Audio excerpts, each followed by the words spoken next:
Hello student, इस video में हम बात करेंगे कि राजस्थान के सरकारी कॉलेजों के पीजी एडमिशन के ऑनलाइन फॉर्म फिलअप के बारे में।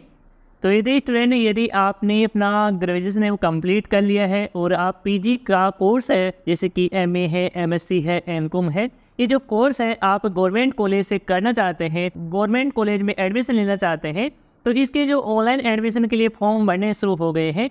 तो जो भी स्टूडेंट पीजी कोर्सेज के एडमिशन के लिए ऑनलाइन फॉर्म अपने मोबाइल फ़ोन के जरिए भरना चाहते हैं, फिल करना चाहते हैं और जानना चाहते हैं कि कैसे किस प्रकार से फॉर्म को फिलअप है वो किया जाता है, तो कंप्लीट जानकारी जानने के लिए इस वीडियो में एंड तक आप बने रहिए। तो चलते हैं, वीडियो को शुरू करते हैं।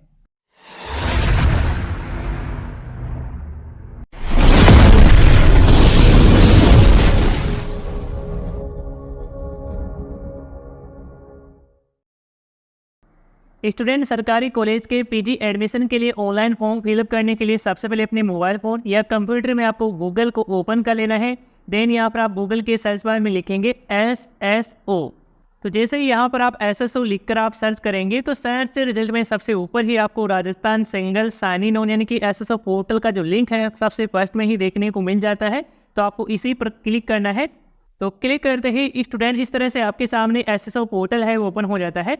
तो इस SSO पोर्टल में यहाँ पर आपको अपना यूजर नेम पासवर्ड डालकर आपको लॉगिन है वो आपको कर लेना है। और यदि आपने इस पोर्टल में अपना जो रजिस्ट्रेशन है वो नहीं किया है और आप अपना रजिस्ट्रेशन है वो करना चाहते हैं, तो कैसे क्या अपना रजिस्ट्रेशन कर सकते हैं, या फिर आपने इस पोर्टल में अपना रजिस्ट्रेशन तो ऑलरेडी किया हुआ है लेकिन आपके पास लॉगिन करने के लिए यूजर नेम पासवर्ड नहीं है, तो आप अपना यूजर नेम पासवर्ड वो कैसे किस प्रकार से आप रिकवर कर सकते हैं, प्राप्त कर सकते हैं, या फिर आपने अपने SSO प्रोफाइल का जो सेटअप है वो नहीं कर रखा है और आप अपने SSO प्रोफाइल का सेटअप वो करना चाहते हैं, तो उन सभी वीडियो का लिंक है इस वीडियो के डिस्क्रिप्शन पार्ट में आपको मिल जाएगा, चाहे तो आप उन वीडियो को देख सकते हैं। तो मैं फटाफट इसमें यहाँ पर यूजर नेम पासवर्ड डालकर लॉगिन कर लेता हूँ। इसके बाद में स्टूडेंट आप SSO पोर्टल में सक्सेसफुली लॉगिन हो जाएंगे और यहाँ पर आपके सामने काफ़ी सारे सर्विसेज की एप्लीकेशन है वो नज़र आएगी। तो इन सभी एप्लीकेशन में से आपको DCE यानी कि डिपार्टमेंट ऑफ कॉलेज एजुकेशन की जो ऐप है वो आपको फाइंड करनी होगी। फाइंड करने के लिए यहाँ पर आपको सर्च बार दिया गया है, इसमें आप डिपार्टमेंट ऑफ कॉलेज एजुकेशन आप लिखकर सर्च करेंगे तो सर्च रिजल्ट में सबसे ऊपर ही यहाँ पर आपको कॉलेज डिपार्टमेंट की जो ऐप है वो यहाँ पर आपको नज़र आ जाएगी। और आपको यदि नज़र नहीं आती है और इस प्रकार से देखने को मिलता है तो यहाँ पर आप अदर ऐप पर क्लिक करेंगे। तो जैसे आप क्लिक करेंगे तो SSO पोर्टल पर उपलब्ध सभी एप्लीकेशन है वो नज़र आने लग जाएंगे। तो इस तरह से भी यहाँ पर आप एप्लीकेशन को फाइंड है वो कर सकते हैं। तो एप्लीकेशन का जो लोगो है वो यहाँ पर आप दे सकते हैं, इसी तरह से आएगा। तो इसी के माध्यम से आप अपना पीजी के कोर्सेज के लिए गवर्नमेंट कॉलेज के लिए एडमिशन का जो फॉर्म है वो भर सकते हैं। तो मैं इस एप्लीकेशन पर क्लिक कर लेता हूँ। तो क्लिक करते ही स्टूडेंट इस तरह से आपके सामने कॉलेज डिपार्टमेंट की ऑफिशियल जो वेबसाइट है वो ओपन हो जाती है और यहाँ पर देख सकते हैं कि ऑनलाइन एडमिशन 2023-24 सेशन के लिए फॉर्म चल रहे हैं। तो फॉर्म भरने के लिए आप नीचे की तरफ स्क्रॉल करेंगे और यहाँ पर आप देख सकते हैं कि click here for PG admission form. तो यदि फॉर्म भरना चाहते हैं तो आप इस पर क्लिक करेंगे। इसके बाद में आपके सामने राजस्थान की सभी गवर्नमेंट कॉलेज की जो लिस्ट है वो यहाँ पर आपके सामने देखने को मिल जाएंगे, जिन जिन कॉलेज में पीजी के कोर्सेस है वो करवाए जाते हैं। तो आप जिस भी कॉलेज में आप अपना एडमिशन लेना चाहते हैं वो आप ले सकते हैं। तो इसमें सबसे पहले आपको अपना कोर्स का चयन है वो आपको करना होगा कि आप पीजी है वो कौन से कोर्स से करना चाहते हैं, कौन से सब्जेक्ट से करना चाहते हैं, वो यहाँ पर आप अपने अकॉर्डिंग सेलेक्ट कर लेंगे। जैसे कि मैंने कोर्स सेलेक्ट किया है, इसके बाद में आपको डिस्ट्रिक्ट का चयन है वो आपको करना होगा कि कौन से डिस्ट्रिक्ट की कॉलेज में आप एडमिशन लेना चाहते हैं। तो मैं इसमें से यहाँ पर जयपुर जिला है वो सिलेक्ट कर लेता हूँ। आप अपने अकॉर्डिंग जो भी है वो आप सिलेक्ट कर सकते हैं। इसके बाद आप सबमिट पर क्लिक करेंगे। इसके बाद में नीचे की ओर यहाँ पर आपको कॉलेजेस की लिस्ट है वो देखने को मिल जाएगी। हमारे केस में इस डिस्ट्रिक्ट में एक ही यहाँ पर कॉलेज का नाम आ रहा है, आपके केस में हो सकता है कि 3-4 कॉलेज आपको देखने को मिल जाए, ये ज़्यादा भी आपको देखने को मिल सकती है। तो मैं इसी कॉलेज के लिए एडमिशन के लिए फॉर्म फिल करना चाहता हूँ, तो मैं यहाँ पर इस कॉलेज का नाम आ रहा है, इस पर आप क्लिक करेंगे। तो क्लिक करते ही इस प्रकार से आपके सामने देखने को मिलेगा। तो इसमें आपसे पूछा जा रहा है कि आप राजस्थान के मूल निवासी हैं, तो इसमें यहाँ पर आप यस का चयन करेंगे। और यदि आप राजस्थान स्टेट से बाहर के स्टेट के हैं तो आप नो का चयन करेंगे और आपका जो एडमिशन का फॉर्म है आपके आधार कार्ड नंबर के माध्यम से भरा जाएगा। और राजस्थान के जो कैंडिडेट हैं उनका जो फॉर्म है वो जन आधार कार्ड से भरा जाएगा। तो आप जो जन आधार कार्ड से ही भरेंगे, राजस्थान के कैंडिडेट हैं, तो मैं यहाँ पर इसमें यस का चयन कर लेता हूँ। इसके बाद में यहाँ पर आपको अपना जन आधार कार्ड नंबर डालना है। इसके बाद आप गेट डिटेल्स पर आप क्लिक करेंगे और यदि आपके पास जन आधार कार्ड नंबर नहीं है तो आप अपना जन आधार कार्ड का एनरोलमेंट नंबर भी यहाँ पर आप फिल कर सकते हैं, इनरोलमेंट नंबर भी फिल कर सकते हैं। इसके बाद में आपके जन आधार कार्ड में जितने भी फैमिली मेंबर हैं उन सभी के नाम है वो यहाँ पर शो हो जाएंगे। अब उस मेंबर का चयन करना है जिसके लिए आप पीजी के लिए एडमिशन का फॉर्म भरना चाहते हैं, तो मैं अपने अकॉर्डिंग यहाँ पर चयन है वो कर लेता हूँ। इसके बाद में आपके जन आधार कार्ड के साथ जो भी मोबाइल नंबर रजिस्टर्ड होगा उस मोबाइल नंबर पर एक OTP भेजा जाएगा, तो आप ओके पर क्लिक करेंगे। OTP सही डालने के बाद में आपको वेरीफाई OTP बटन पर आपको क्लिक करना है। इसके बाद में आपके सामने पीजी कोर्सेज का एडमिशन जो फॉर्म है ओपन हो जाता है। तो इसमें सबसे पहले आपसे फ्लिपी टाइप है वो पूछा जा रहा है, तो आप सेलेक्ट पर क्लिक करेंगे और यहाँ पर आप देख सकते हैं कि आपने जो ग्रेजुएशन है आर्ट से किया है या कॉमर्स से किया है या फिर साइंस से किया है या फिर आपने अदर कोई कोर्स कर रखा है, तो उसकी जानकारी है वो यहाँ पर आप दे सकते हैं। तो मैं इसमें यहाँ पर आर्ट्स है वो सिलेक्ट कर लेता हूँ।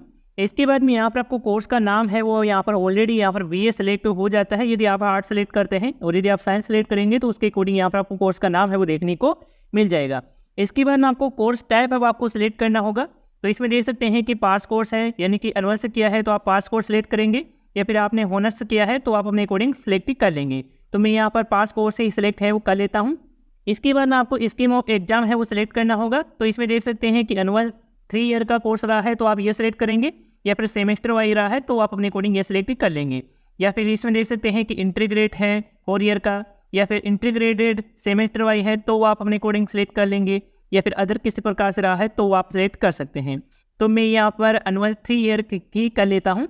इसके बाद में यहाँ पर आपको अपना स्टेट ऑलरेडी देखने को मिल जाएगा। इसके बाद में यहाँ पर आपको यूनिवर्सिटी का जो नाम है वो सिलेक्ट करना होगा।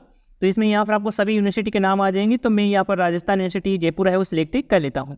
इसके बाद में आपको पासिंग ईयर का चयन है वो करना होगा कि आपने अपना जो ग्रेजुएशन है फाइनल ईयर है कौन सी ईयर में लास्ट ईयर फाइनल ईयर पास किया है, तो अपने अकॉर्डिंग यहाँ से आप सिलेक्ट कर लेंगे। इसके बाद में यहाँ पर आपको अपने ग्रेजुएशन के आधार पर यहाँ पर आपको अपनी जो सब्जेक्ट का चयन है वो आपको करना होगा, जो भी आपकी ऑप्शनल सब्जेक्ट रही थी 3। जैसे कि मैं यहाँ पर फर्स्ट जो सब्जेक्ट है वो ज्योग्राफी सेलेक्ट कर लेता हूँ, और सेकंड जो सब्जेक्ट है वो इकोनॉमिक्स सब्जेक्ट सेलेक्ट कर लेता हूँ, थर्ड सब्जेक्ट संस्कृत है वो सिलेक्ट कर लेता हूँ। इसके बाद में यहाँ से पूछा जा रहा है कि आपके कोई एडिशनल सब्जेक्ट रहा है तो उसके अकॉर्डिंग यहाँ पर आप यस या नो का चेंज कर सकते हैं, नहीं रहा है तो आप इसमें नो का ही चेंज रखेंगे। इसके बाद में आप नीचे की तरफ आते हैं तो यहाँ पर आपको मार्क्स डिटेल्स है ग्रेजुएशन की यहाँ पर आपको देना होगा। तो इसमें सबसे पहले आपको अपने फाइनल ईयर के जो रोल नंबर है वो आपको डालना होगा, इनरोलमेंट नंबर है वो यहाँ पर आपको डालना होगा, टाइप ऑफ स्टडी है वो यहाँ पर आपको सिलेक्ट करना होगा। तो इसमें आप सिलेक्ट करेंगे तो यहाँ पर देख सकते हैं कि कॉलेज है या फिर नॉन कॉलेज है या फिर देख सकते हैं कोरेस्पोंडेंस है, तो आप अपने अकॉर्डिंग कॉलेज का जो टाइप है वो सिलेक्ट कर सकते हैं। इसके बाद में यहाँ पर आपको कॉलेज का नाम है वो यहाँ पर आपको लिखना होगा कि कौन से कॉलेज से आपने अपना ग्रेजुएशन कंप्लीट किया है।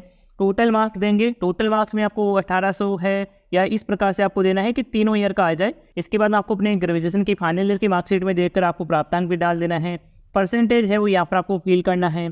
इसके बाद आपको रिजल्ट टाइप है वो सिलेक्ट कर लेना है अपने अकॉर्डिंग अपनी मार्कशीट में देखकर। और यहाँ पर आप देख सकते हैं कि आप जिस कोर्सेज के लिए पीजी करना चाह रहे हैं वह आपके स्नातक में भी होनी चाहिए। यदि ऑलरेडी होती है तो यहाँ पर आपको यस का चेंज ही मिलेगा।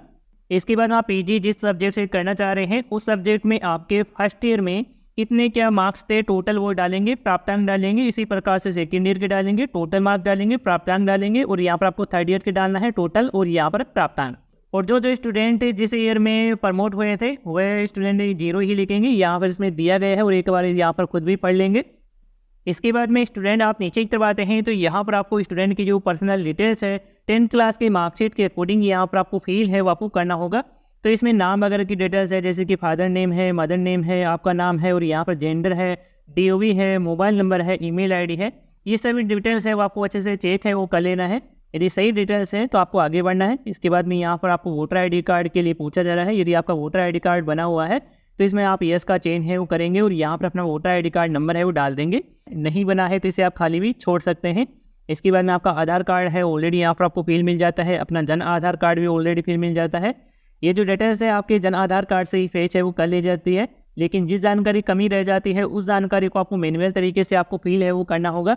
जैसे कि यहाँ पर देख सकते हैं कि आप में किसी प्रकार की डिसेबिलिटी है या ब्लाइंड है तो आप यस का चेंज कर सकते हैं, नहीं है तो आप इसमें नो का चेंज है कर लेंगे। इसके बाद में यहाँ पर देख सकते हैं कि वार डिफेंस है तो आप यस का चेंज करेंगे, नहीं है तो आप नो का चेंज कर लेंगे। इसके बाद में आपसे पूछा जा रहा है कि आप BPL कैटेगरी से बिलोंग करते हैं, आपका जो राशन कार्ड है BPL का है तो आप यस का चेंज करेंगे, नहीं है तो आप नो का चेंज कर लेंगे। इसके बाद में पूछा जा रहा है कि आप कश्मीरी माइग्रेट है तो आप यस का चयन करेंगे, नहीं है तो आप इसमें नो का चयन कर लेंगे। इसके बाद में देख सकते हैं कि आप आसाम के रेजिडेंट्स है तो आप यस का चयन करेंगे, नहीं है तो आप इसमें भी नो का चयन कर लेंगे। इसके बाद में देख सकते हैं कि आप स्टेट गवर्नमेंट एम्प्लॉयर है या वार्ड एम्प्लॉयड है तो आप इसमें यस का चयन करेंगे, नहीं है तो इसमें भी आप नो का चयन कर लेंगे। इसके बाद आप नीचे की तरफ आते हैं तो इसमें पूछा जा रहा है कि आपके पिता या फिर माता कोविड-19 की वजह से किसी को खोया है, उन कैंडिडेट को इसमें यस का चयन करना है, नहीं है तो आप नो का चयन कर लेंगे। इसके बाद में देख सकते हैं कि यहाँ पर आपको अपने एड्रेस से संबंधित जानकारी है वो आपको फिल करना होगा। तो सबसे पहले तो आपको नेशनलिटी का चयन करना है, जैसे कि मैं इंडियन हूँ तो इंडियन सेलेक्ट कर लेता हूँ। जैसे आप सेलेक्ट करेंगे तो इस प्रकार से आपके सामने ओपन हो जाएगा। इसमें अब सबसे पहले पूछा जा रहा है कि आप राजस्थान के मूल निवासी हैं, तो इसमें भी आप यस का चयन करेंगे यदि आप राजस्थान के ही हैं। इसके बाद अपना जो प्रेजेंट एड्रेस है वो आपको फिल करना होगा, जहाँ अब आप निवास कर रहे हैं, वर्तमान पता है वो यहाँ पर आपको डालना है। तो यहाँ पर अपना फुल एड्रेस डालेंगे, स्टेट सेलेक्ट करेंगे, डिस्ट्रिक्ट सेलेक्ट करेंगे, अपनी तहसील या सिटी का नाम दर्ज करेंगे, पिन कोड है एरिया के हिसाब से वो यहाँ पर आप दर्ज करेंगे। और यदि ये सभी डिटेल्स है वो सेम है तो यहाँ पर आप कॉपी बटन दिया गया, इस पर आप क्लिक करेंगे तो ये एड्रेस की डिटेल्स है वो यहाँ पर आपको ऑटोमेटिक फिल है वो मिल जाएगी।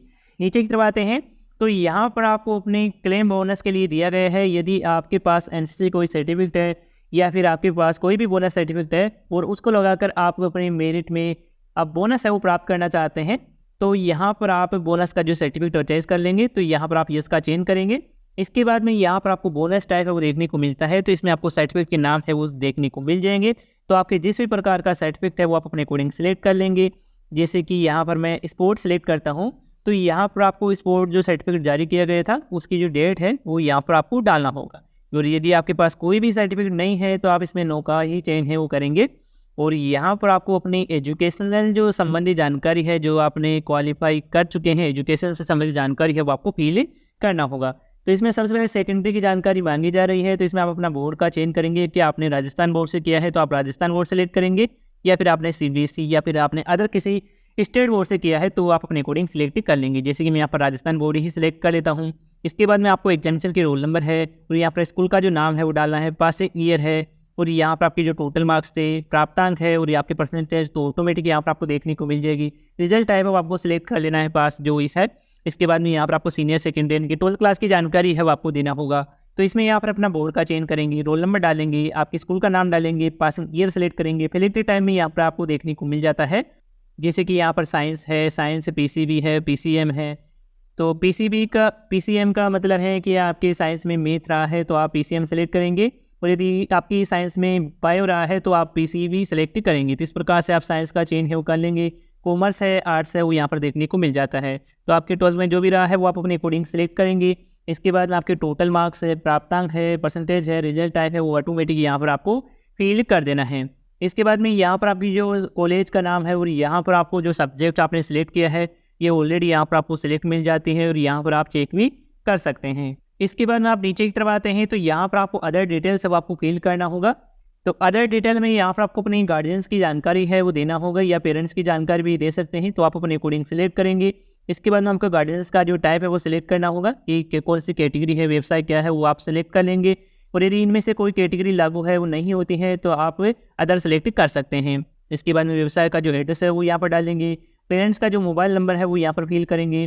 पेरेंट्स का कोई लैंडलाइन नंबर है तो यहाँ पर फिल कर सकते हैं, नहीं है तो इसे आप खाली छोड़ सकते हैं। इसके बाद में यहाँ पर आपको एनुअल इनकम है वो आपको डालनी है, जो भी आपकी फैमिली की वार्षिक आय रहती है वो यहाँ पर डाल देंगे। इसके बाद में यहाँ पर आपको इनकम का जो स्टेटस है वो सिलेक्ट करना होगा, तो इसमें यहाँ पर आप सिलेक्ट करेंगे तो नॉन इनकम टैक्स पेयर है वो देखने को मिलेगा, तो यही आप सिलेक्ट है वो कर लेंगे। इसके बाद में यहाँ पर अपना प्रायोरिटी के हिसाब से एक्टिविटी जो भी है वो यहाँ पर आप है वो सिलेक्ट कर लेंगे। तो मैं यहाँ पर रेंडमली इसमें यहाँ पर सिलेक्ट कर लेता हूँ, आप भी सिलेक्ट कर लेंगे और आपको इसे सिलेक्ट करना कंपलसरी है। इसके बाद आप नीचे की तरफ आते हैं तो यहाँ पर आपसे कुछ क्वेश्चन है वो किए जाएंगे, जैसे कि पब्लिक ट्रांसपोर्ट को यदि आप ज़्यादा महत्व है, प्रेफर करते हैं तो आप यस का चयन करेंगे, नहीं है तो आप नो का चयन करेंगे। इसके बाद में देख सकते हैं कि आप डिप्लोमा स्किल कोर्सेज के लिए इंटरेस्टेड है, डिग्री के लिए इंटरेस्टेड है तो आप इसमें यस का चयन करेंगे, नहीं तो आप नो का चयन कर लेंगे। इसके बाद में देख सकते हैं कि ऑनलाइन आप फ्री मॉक कोर्सेस है उसके लिए इंटरेस्टेड है तो आप यस का चयन करेंगे, नहीं है तो नो का चयन कर लेंगे। इसके बाद में देख सकते हैं कि यदि आप ज्ञान दूत जो प्रोग्राम है इसके लिए इंटरेस्टेड है तो आप यस का चयन करेंगे, नहीं है तो आप नो का चयन कर लेंगे। इसके अलावा यदि आप ज्ञान सुधा प्रोग्राम के लिए इंटरेस्टेड है तो आप यस का चयन करेंगे, नहीं है तो आप नो का चयन कर लेंगे। तो ये आप पर डिपेंड करता है कि किस में यस करना है, किस में नहीं नो करना है, तो आप ये अपने हिसाब से कर लेंगे। नीचे की तरफ आते हैं तो यहाँ पर आपको अपने बैंक अकाउंट की जानकारी है, डिटेल्स है, वो यहाँ पर आपको ऑलरेडी फिल मिल जाती है आपके जन आधार कार्ड के माध्यम से। और यदि आपकी बैंक अकाउंट की जानकारी में किसी प्रकार की मिस्टेक है वो नज़र आती है तो ये डिटेल्स है वो आप चेंज है वो करवा सकते हैं अपने जन आधार कार्ड में अपडेट करके। यदि सही है तो आपको यही रहने देना है। उसके बाद आप नीचे की तरफ आएंगे तो यहाँ पर आपको अपने डॉक्यूमेंट वगैरह है उसमें आपको अटैच करना होगा। तो डॉक्यूमेंट में क्या क्या ज़रूरी है वो भी आपको बता देते हैं, और फाइल की जो साइज़ है क्या कुछ रखना है सब कुछ बताएंगे, तो इस वीडियो में एंड तक आप बने रहिए। तो डॉक्यूमेंट में सबसे पहले यहाँ पर आपको एप्लीकेंट का जो पासपोर्ट साइज में फ़ोटो है वो आपको अपलोड करना होगा। फोटो की साइज़ यहाँ पर देख सकते हैं कि 100 KB से लेकर 150 KB के अराउंड यहाँ पर आप रख सकते हैं। वो फॉर्मेट है वो आप JPG या JPEG फॉर्मेट में ही आप अपलोड करेंगे। इसके बाद अपना सिग्नेचर अपलोड करना होगा, तो सिग्नेचर की साइज़ है 50 से 100 KB के अराउंड रखना है, फॉर्मेट सेम रखना है। इसके बाद अपना फ्रंट जो पेज है बैंक डायरी का आपको फोटो क्लिक करना है, जिसमें आपका बैंक अकाउंट नंबर है, बैंक IFSC कोड है, बैंक होल्डर का जो नाम है, सभी कुछ जानकारी है उसमें देखनी चाहिए। तो आप उसका फोटो क्लिक करके अपलोड है वो करेंगे। और जो डॉक्यूमेंट की जो साइज़ है वो 250 KB से लेकर 500 KB के अराउंड आप रख सकते हैं, और फॉर्मेट है वो JPG फॉर्मेट में ही आप अपलोड कर पाएंगे। इसके बाद आपने first year, second year, third year की जो मार्कशीट है वो यहाँ पर आपको अपलोड है वो आपको करना होगा। फॉर्मेट और यहाँ पर देख सकते हैं साइज़ वगैरह है वो सेम रहेगी डॉक्यूमेंट की, तो यहाँ पर अपलोड कर देंगे।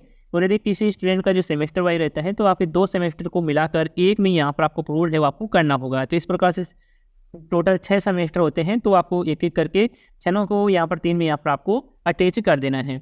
इसके बाद अपना कास्ट सर्टिफिकेट लागू होता है, तो यहाँ पर आप कास्ट सर्टिफिकेट का जो कॉलम है वो खुल जाएगा। यहाँ पर अपना जो जाति प्रमाण पत्र है वो अपलोड करना होगा।